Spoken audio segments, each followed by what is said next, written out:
typical day for me, it starts at about 2:30 in the morning. I have to be at work at 3:30. I'm a postal worker, so check on my mom, make sure she's resting comfortably.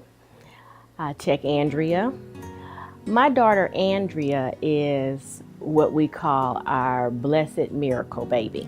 Andrea was born with a condition called Prader-Willi syndrome.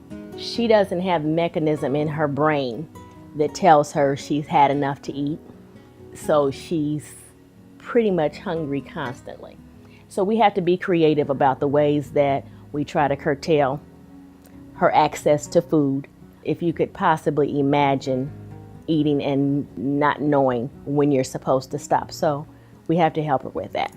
The challenges that I had faced up until 18 years old in no way compared to what we've dealt with for the last 12 years. Just going into an outpatient procedure under general anesthesia, Andrea went into respiratory failure. She did not wake up from surgery. She went into a coma. I kept thinking, how did we get here? She just graduated from high school. She was going to start college.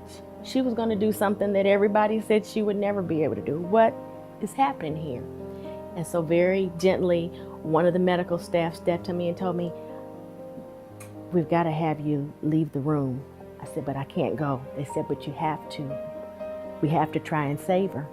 And I can just remember falling prostrate in the middle of that hallway. And I said, Lord, if you hear me, save my child. Please, I don't care how I keep her. Just don't take her from me now. And that surgeon fell on the floor in that hallway and cried like a baby. And he said, I have never in my life wanted somebody to live as bad as I wanted her to live. And she made it. With the new challenges that Andrew was being faced with, I needed help. So my mom came. She moved from her house and she said, I can't do any kind of medical stuff, but I'll help you clean, wash the dishes and do the laundry, and I'll help try to keep your house in order.